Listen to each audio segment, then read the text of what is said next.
Hollywood sold the cowboy as America's safest fantasy, tall in the saddle, hard to shake, impossible to read.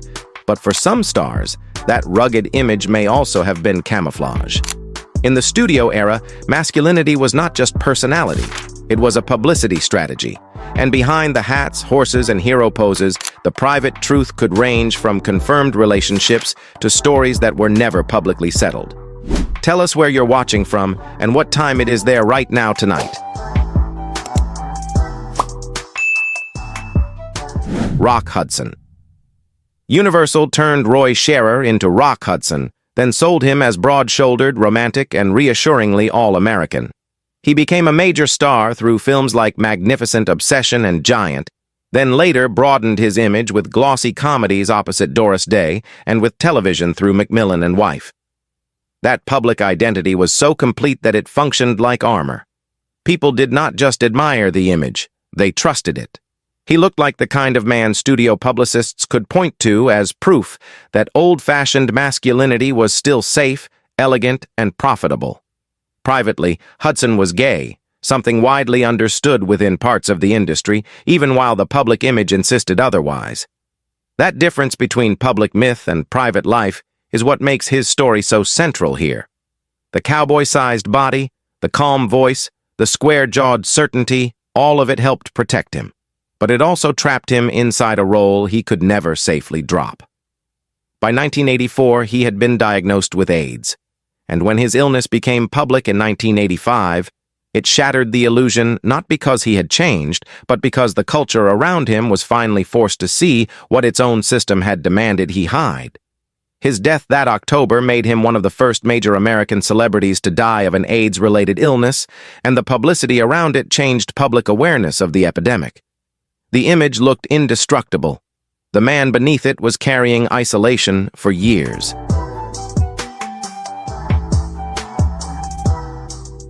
Tab Hunter. He arrived as the smiling, clean-cut dream boy Hollywood loved to market. Athletic, handsome, approachable, and easy to frame as the nation's healthy young sweetheart. He rode horses, played cowboys, sang hit records, and fit perfectly into the post-war machine that sold innocence with a square jaw. That was the public script. And for a while, it worked beautifully. He was not just an actor, he was a packaged reassurance, the kind of star fan magazines could hold up as a safe object of desire for mainstream America. The private script was harder. Hunter later confirmed in his 2005 memoir that he was gay, and he described the pressure of living what he called two lives at once. He also pulled back the curtain on studio-era image control, including the publicity department's habit of manufacturing romances for fan magazines. Reports of dates with actresses helped stabilize the fantasy, even when they were more marketing than romance. Hunter also eventually acknowledged his relationship with Anthony Perkins, giving his story something rare in this video. Not just rumor, but his own voice. That matters. He did not merely survive the old system. Decades later, he explained it. He spoke openly about the cruelty of the press, the fear built into the era, and the split between the boy-next-door image and the person who had to live behind it. So his chapter carries less of a mystery than Rock Hudson's, but maybe more relief. After years of being narrated by the machine, Tab Hunter finally narrated himself.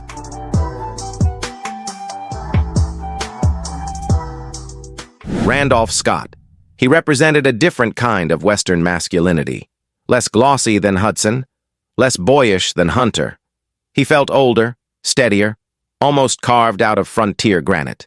By the 1940s and 1950s, he had become one of the genre's most dependable stars, eventually anchoring classics like Ride the High Country and a long run of lean, morally severe westerns. He looked like the kind of man Hollywood never expected audiences to question. That calm authority became part of his power. He did not seem theatrical. He seemed settled, final, beyond gossip. And yet his long domestic bond with Cary Grant has fueled speculation for decades.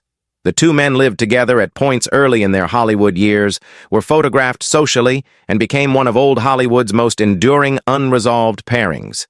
But unresolved is the key word. Rumors circulated. Biographers, gossip writers, and later commentators returned to the subject again and again. Still, neither man publicly confirmed a romantic relationship, and certainty remains elusive. That uncertainty is the point. Scott's story survives in the space between image and evidence, between what Hollywood hinted around and what it never allowed to be plainly said. In a studio culture built on coded publicity and strategic silence, ambiguity could last longer than confession. His legacy, in that sense, is not just about what may have happened.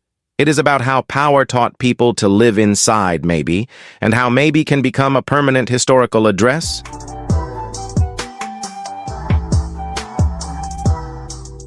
George Nader. He brings a different emotional tone into this story.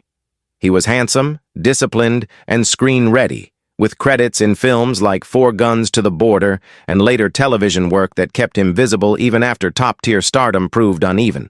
He won a Golden Globe as a new star, later headlined The Man and the Challenge, and in the 1960s found another lane in Europe through the Jerry Cotton films. He moved through the same mid-century machinery as bigger names, but his private life left behind something rarer than scandal: evidence of endurance. Nader was discreetly gay during his acting career, and the broad outline of his long partnership with Mark Millar is one of the strongest confirmed stories on this list. The two met in 1947 and remained together for decades.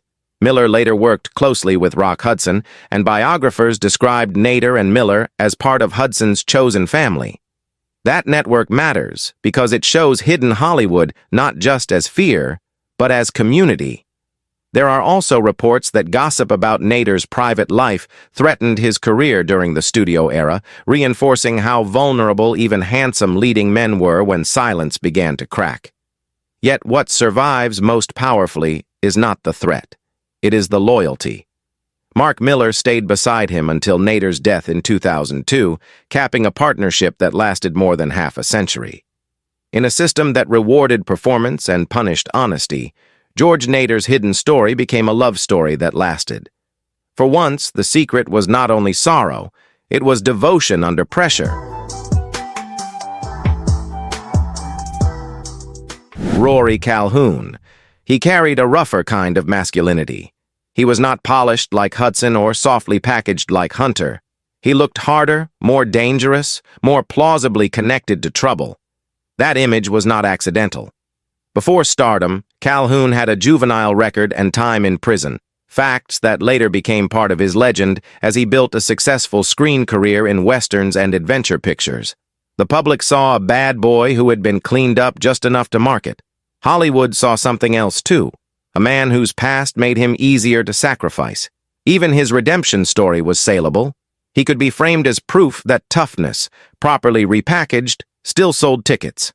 That is where his story turns into a case study in the scandal economy. According to accounts surrounding Agent Henry Wilson, when the magazine Confidential threatened to expose Rock Hudson, other names, including Rory Calhoun and Tab Hunter, were pushed into the gossip stream instead.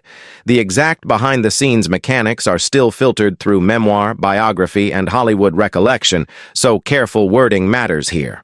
But the broader pattern is well established. The system did not eliminate secrets. It redistributed risk. Some men were protected because they were too valuable. Others were left more exposed because they were easier to burn. Calhoun's story, therefore, feels bigger than one star's rumors. It shows how the industry managed shame like currency. One man's possible humiliation could become another man's protection. In Hollywood, scandal was never just scandal. It was resource management with human lives attached, and stars with rougher reputations often paid the highest price because the public had already been taught to believe the worst about them.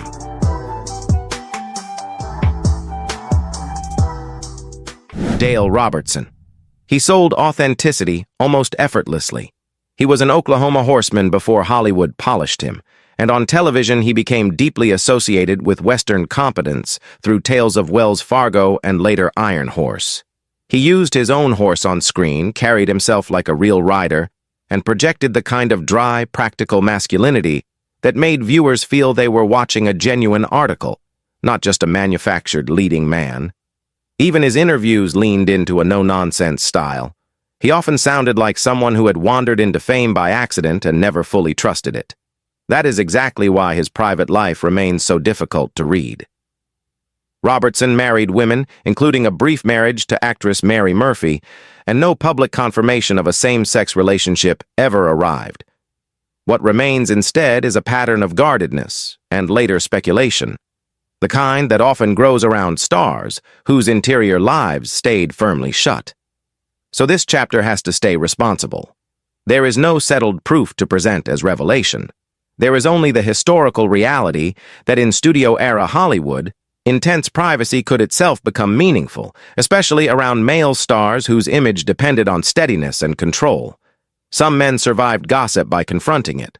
Others survived by becoming harder to know. Robertson's story lingers in that second category. Not confession, not exposure, just a locked gate, a distant ranch, and a public image that revealed almost nothing of the man standing behind it. That silence may not prove anything definite, but in Hollywood, silence was often part of the evidence people were forced to live inside. Guy Madison. He was a textbook example of how Hollywood could manufacture masculine appeal at industrial speed. Spotted while on military leave, renamed by Henry Wilson, and quickly promoted through fan magazines, he became a star almost before he had a career. Then television made him even more familiar as Wild Bill Hickok, a role that turned him into one of the most recognizable cowboy faces of the 1950s. He was wholesome, photogenic, and marketable. In other words, highly vulnerable to rumor. His rise itself looked artificial in the most revealing way. The machine found the face, supplied the name, and sold the fantasy. Madison's personal life included marriages and public heterosexual relationships, and there is no definitive public confirmation that settles the speculation attached to him. But his place in the Henry Wilson orbit matters, because that system specialized in building beefcake masculinity, while policing what could and could not be said about the men inside it. For a star like Madison, even rumor could be dangerous because the brand was so family-friendly. That is what makes his chapter useful. It reminds us that silence was not always proof of one hidden truth. Sometimes silence was part of the performance itself, the last layer of image maintenance protecting a star whose value depended on seeming uncomplicated. The private archive stays frustratingly thin. The pressure around the image does not. And sometimes that pressure tells the story anyway, especially when a man's entire career began as a studio executive, deciding exactly how the public should desire him.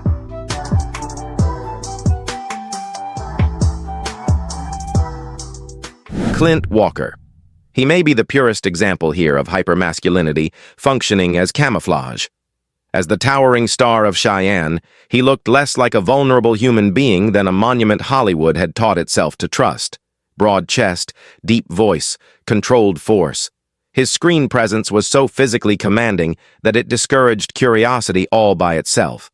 That was the power of the image. It answered questions before anyone asked them. In television's early Western era, few faces projected certainty more completely, and that certainty carried its own protective silence. Walker married 3 times and publicly lived within a conventional biography, and there is no public confirmation that resolves the speculation sometimes attached to his name. That means this section, like Randolph Scott's and Dale Robertson's, has to remain careful. The point is not to convert rumor into verdict. The point is to notice how certain male images became almost investigation-proof. In old Hollywood and early television, extreme masculinity could act as a shield because culture treated it like evidence. The stronger the silhouette, the safer the assumption. So Walker works best as the final symbolic chapter in this lineup. His story is incomplete, maybe permanently, but that incompleteness reveals something larger than one man's private life. It reveals how power, physique, and performance could fuse into a disguise so convincing that silence itself disappeared inside it. Sometimes the body became the alibi. And the larger the legend grew, the harder it became for history to ask a more human question. These stories are not all equally knowable.